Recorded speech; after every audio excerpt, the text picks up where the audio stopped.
తిరుపతిలో అధికార party YCP ప్రతిపక్ష పార్టీ టీడీపీ పోటాపోటీగా నిరసనలకు దిగాయి.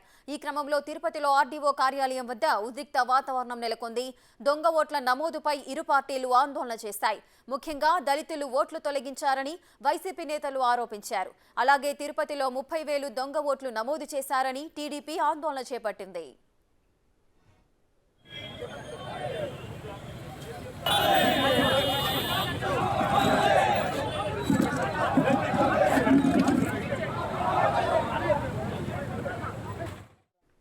మరిన్ని వివరాలు మా ప్రతినిధి దామోదర్ అందిస్తారు. రైట్ దామోదర్, చెప్పండి. తిరుపతిలో అటు అధికార పార్టీ ప్రతిపక్ష పార్టీలు ఇరు పార్టీలు కూడా పోటాపోటీగా నిరసనలకు దిగుతున్నాయి. వివరాలేంటి?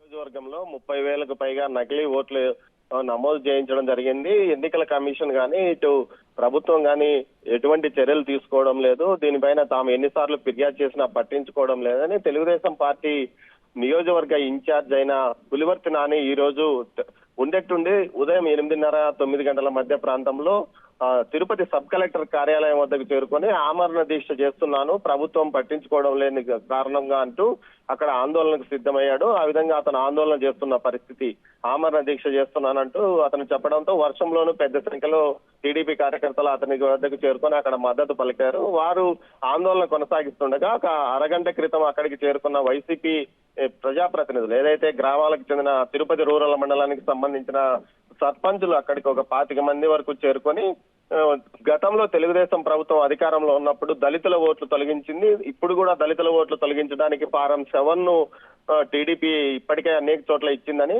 ఈ పరిస్థితుల్లో తమకు న్యాయం చేయాలి, దళితుల ఓట్లను తొలగిస్తున్న తెలుగుదేశం పార్టీ విధానాలు నశించాలి అంటూ వారు నినాదాలు చేశారు. దీంతో ఏదైతే తెలుగుదేశం పార్టీ వర్గం రోడ్డుకు ఓవైపు కూర్చొని ఆందోళన చేస్తుండగా వారికి ఎదురుగా ఉన్న ఫుట్పాత్ మీద వైసీపీ కార్యకర్తలు నాయకులు కూర్చొని ఆందోళన చేస్తున్న పరిస్థితిలో పోటాపోటీగా నినాదాలు ఇస్తుండడంతో పోలీసులు అక్కడికి పెద్ద సంఖ్యలో చేరుకొని బందోబస్తు చేస్తున్నారు. ఎలాంటి అవాంఛనీయ సంఘటనలు జరగకుండా బందోబస్తు ఏర్పాటు చేశామని పోలీసులు తెలుపుతున్నారు. అయితే ఈ రెండు ఆందోళనలు ఏ మాత్రం ప్రభుత్వం నుంచి అనుమతి తీసుకోలేదు, ఆమరణ దీక్షకు గానీ అటు వైసీపీ చేస్తున్న దీక్షకు గానీ. అందువల్ల వీరిద్దరూ వెంటనే అటు నుంచి దీక్ష ఆందోళనను విరమించి వెళ్ళిపోవాలని పోలీసులు హెచ్చరికలు జారీ చేసిన పరిస్థితి. మొత్తం మీద అయితే ప్రస్తుతం అక్కడ పరిస్థితి ఉద్రిక్తత ఉంది. పోటాపోటీగా ఇటు ఇరు పార్టీలకు సంబంధించిన కార్యకర్తలు నాయకులు నినాదాలు చేస్తున్న పరిస్థితి మనకు కనిపిస్తుంది. రేఖ, మొత్తం మీద మరికొద్ది సేపట్లో పోలీసులు ఇద్దరిని అక్కడి నుంచి తొలగించే అవకాశం ఉంది. రేఖ, రైట్, థ్యాంక్ యూ దామోదర్.